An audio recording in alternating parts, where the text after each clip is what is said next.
In this video, you're going to find out why the Feiyu Tech VLOG Pocket is the best gimbal for your smartphone.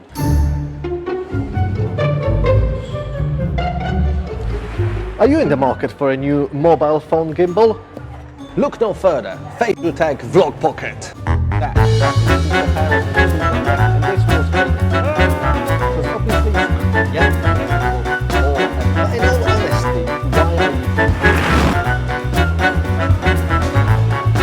It's a clear winner in a mobile phone gimbal market. Jeez, what are these knickers doing here? Okay, see you later. Hi guys, welcome to the review of the Feiyu Tech VLOG Pocket gimbal. My name is Michael, London Viewpoints on Instagram. I'm a professional time-lapse architecture and travel photographer. Well, today we're going to be funning about in the Selfie Factory, which I thought will be a cool sort of fun background, quite a few backgrounds actually, to review the VLOG Pocket because it will be used predominantly for vlogging, shooting B-roll of the destinations that I go to visit to shoot time-lapse, where I'm utilizing both of my Nikon Z6s to shoot time-lapses, so my phone becomes the go-to vlogging camera. Let's do this. I rarely do product reviews, but when something comes up that is this revolutionary, that fits exactly in the pocket as it says, and I can use my iPhone now with its pretty great video quality while I'm using both of my Z6s for my professional time lapses, then yes, this is a product that I would recommend, and I was happy to do that video. But let's start from the beginning. This is a sponsored video. Feiyu Tech reached out to me and said, hey, we've heard you actually moan a little bit about the functionalities of the DJI Osmo Mobile 3 that I actually purchased, and we thought that our gimbal will actually solve these problems. I was like, yeah, sure, let's try that. I did buy the DJI Osmo Mobile 3, and immediately I thought it's brilliant, but it was, well, somewhat small, smaller than my previous gimbal. But when you add the tripod attachment, it was not small at all then. You couldn't really fit it into your pocket. And another thing came about that when I was using the DJI Osmo Pocket on the super wide on the iPhone 11 Pro, you were able to see the gimbal machine, whatever, you know, thing that's in here. So you had to push the camera to the left, and then it was off balance. Another thing was I always wanted to improve my audio quality when I'm vlogging, when I'm doing stories on a gimbal. So rather than having the built-in microphone in the iPhone, I invested in the Shure MV88 microphone, which plugs into the lightning port at the bottom of the phone and dramatically increases your quality of the audio, as well as you can have this dead cat that prevents all sorts of wind noise when you're in an outdoor environment. But this is where the problem for the DJI Mobile 3 started. You literally were unable to mount it this way because the arm of the gimbal is actually quite long. I was thinking, yeah, can I do it somewhat the other way? Also not possible, because then the lens will be blocked by the arm. So then it just became impossible to use the better audio with the gimbal, and I thought that I could mix them two. And this is where Feiyu Tech reached out to me and said, our gimbal has got a much smaller arm than the DJI Mobile 3, so you might possibly be able to. They actually didn't know, but they said you might possibly be able to actually do it, so give it a try and let us know how you get on. So I did.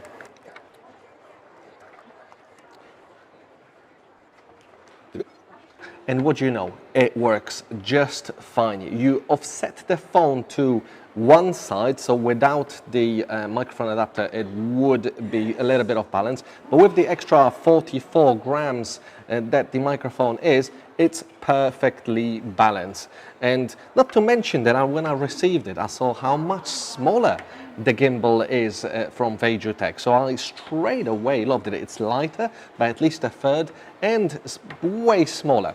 However, a small issue came about that when you wanted to switch on the gimbal from normal video horizontal landscape viewing into portrait mode, well, that was a little bit of a challenge because the double tap would then block, as you see in here, the microphone underneath, and you couldn't really squeeze it in. So it can be overcome by switching off and turning the setup upside down, like this. So you balance it just so when the iPhone will swing down, as I can show you here, as the iPhone will swing down, it won't touch the gimbal. And then it just works upside down, but it works perfectly the same.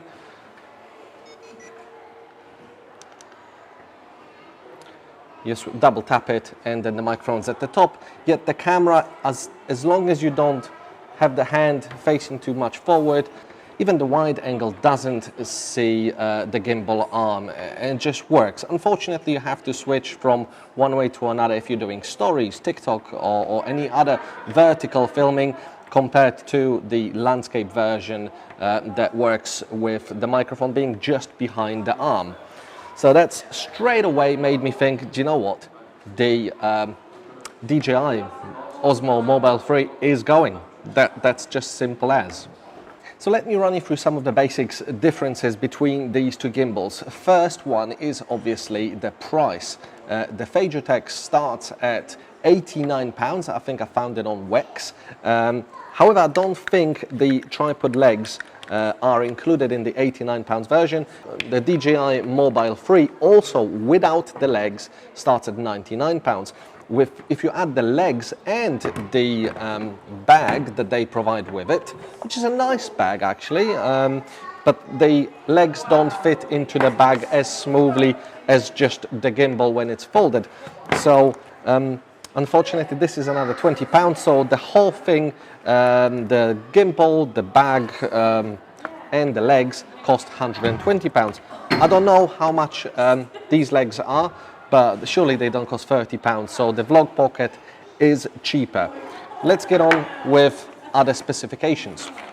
So the DJI Osmo Mobile 3 weighs 405 grams, and the legs on its own weigh 73 grams, so altogether 478 grams, while in comparison, the Feiyu Tech weighs only 272 grams, the gimbal, and the legs weigh 46 grams, which is a massive difference. It's actually more than a third of a difference in weight on its own. But another thing is the actual size. This is how they both look side by side when extended. But I think the extended version isn't really comparable. They're meant to be pocket, so the Vlog Pocket is actually pocketable once it folds, and it folds pretty quickly. Quite a lot of these mechanisms lock. It literally is tiny. It can fit in a pocket, while the DJI Mobile 3, not so much. That is not small. That cannot fit in a pocket, but let me demonstrate. Right, this is them right next to each other. They don't look nowhere near the same size. If you overlay one over the other, you just see the huge difference that they are. If you put them like same way, it is even more prominent. That is the size difference. It is absolutely huge. But let me demonstrate you, do they actually fit in the pocket? I wouldn't recommend putting them into your pocket of your jeans, because yeah, that might cause a few concerns. But let's say wearing a jacket or a jumper, this literally fits in a pocket, even with the legs attached. Yep, done. And this is the gimbal. Fits perfectly. However, if I try to put this gimbal on, that won't quite work.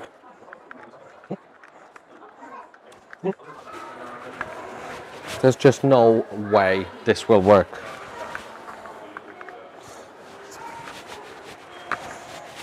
It just won't fit, and that's mainly because of the legs. If you undo the legs, yeah, it will fit. It's still huge, and then you have to do the legs, and it's much heavier. It is way bigger. Without the legs, the folded version height isn't that much different really, but the statistics that I read on the website doesn't seem to be correct, because the Feiyu Tech seems much smaller, and it says that the folded version is 145 millimeters while the DJI is 157. There is more than 12 millimeters between them, I'm thinking, but yeah. And the legs really make a huge difference to the overall size, so it makes it completely incomparable, especially when you extend. The difference becomes even greater because the extended Feiyu Tech is 242 millimeters while the DJI is 285, so then there's 4 centimeters difference, and smaller the better. Okay, so by now you probably know that I like this much better than the one that I actually bought from DJI, because this one just is smaller, more compact, and works in both ways with the Shure MV88. But obviously there are things that I like about it, and there's things that I like about the DJI one much better. First up, the app that Feiyu provides. It's okay. It's not great. You cannot use the ultra wide on the iPhone, so that's a limitation for the moment. So I'm filming everything that I am shooting either in the normal camera or in Filmic Pro, that you can use the ultra wide angle.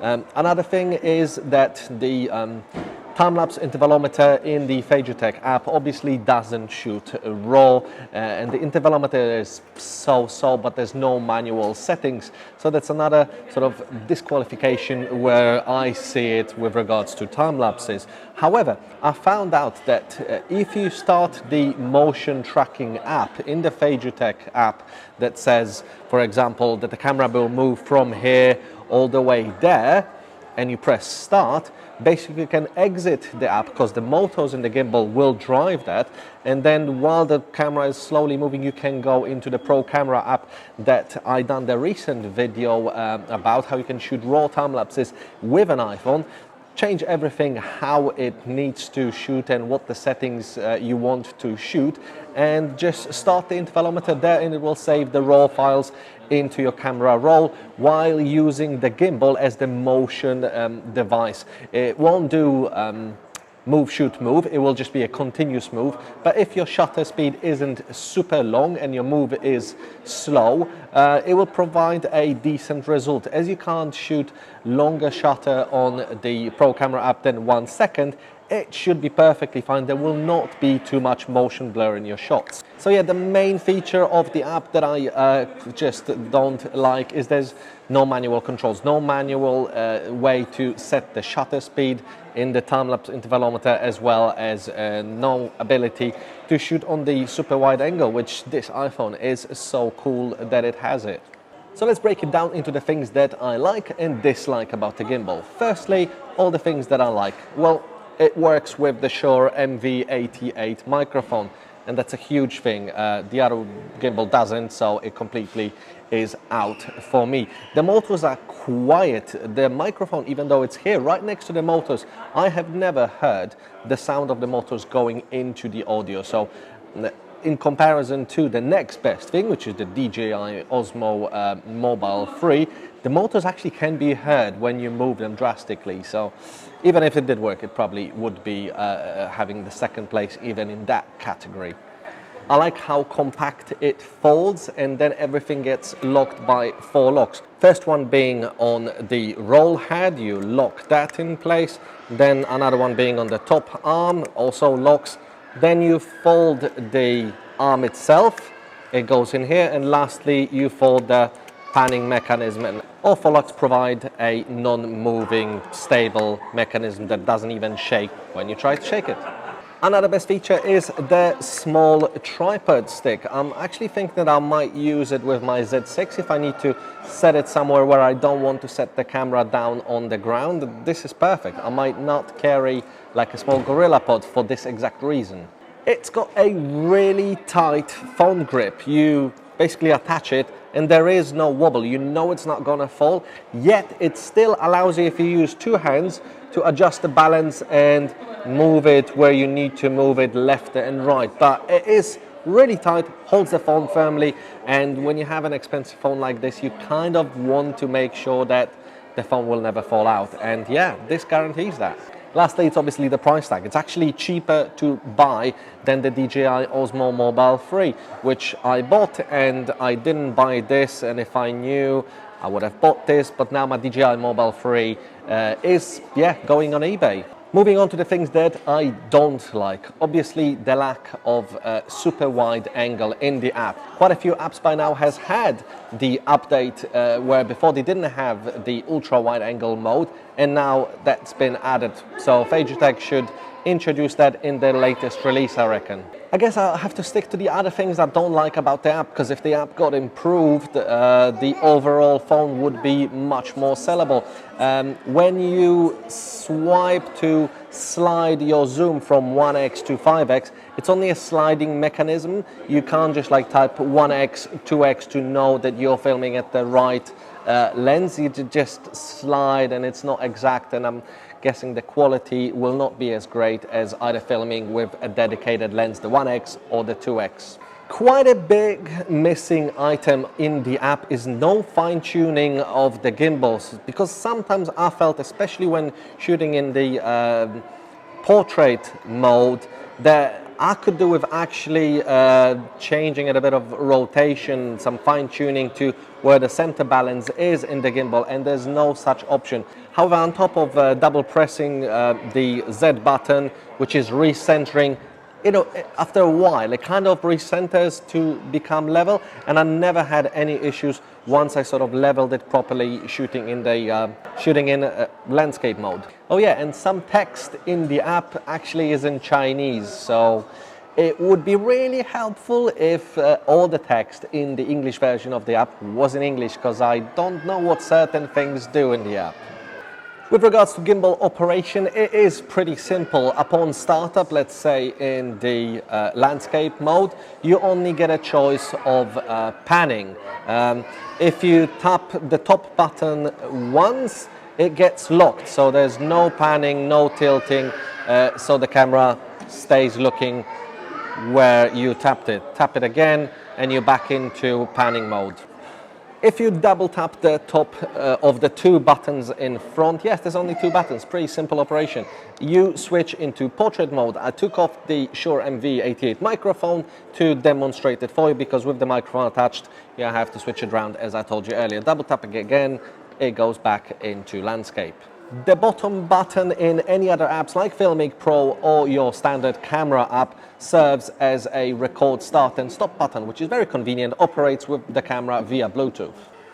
The back Z button, as it used to be called, if you hold it, you can tilt up, and it sort of behaves as a POV mode. If you leave it at a certain tilt and release it, it stays at that tilt, and only panning then is allowed.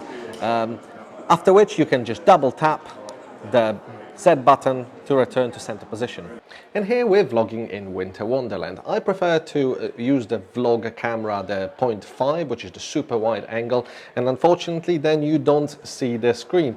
But knowing that I have to only tap the bottom button to shoot, it is pretty easy, and you're pretty sure that you're gonna be in the center of the view, like I'm talking to the camera here. Yes, we're in Winter Wonderland. And there's the Winter Wonderland B-roll camera.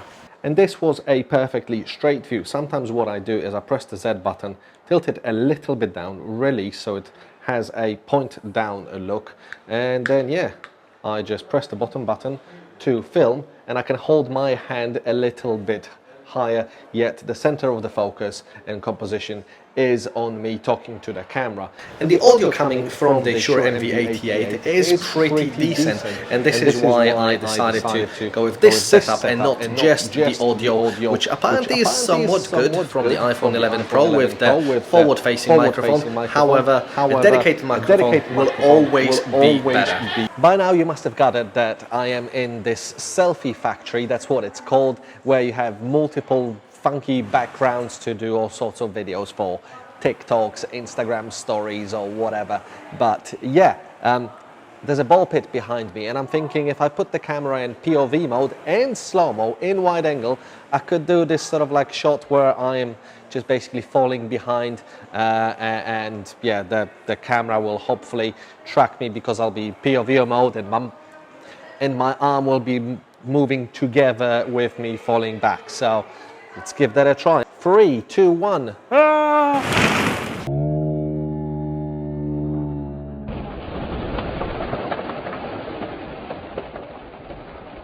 That was very silly of me. Because obviously it's crucial to be vlogging in a bath.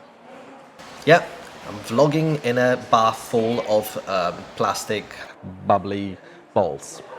So if you got yourself a new iPhone that's got a super wide angle, or an Android phone that also has a super wide angle, this seems to be the gimbal worth considering as your primary phone gimbal, because you can literally step up your vlogging game by having this gimbal.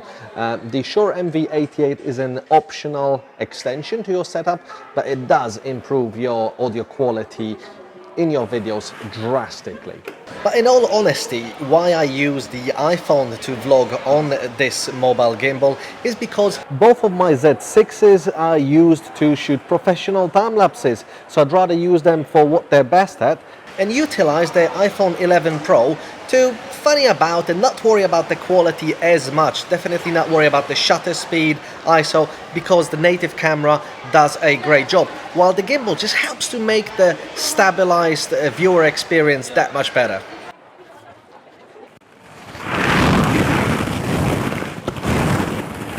Okay, thanks a lot for watching this rather silly review, and hope you liked some of the details about the Feiyu Tech VLOG Pocket. I think this is the best gimbal for your mobile phone on the market, but you have to be the judge of that. I'm Michael, London Viewpoints on Instagram. Follow me for more videos related to time lapses, architecture and travel, but maybe an occasional product review like this gimbal. Hope you enjoy this. Thanks a lot. Like and subscribe, and see you guys later.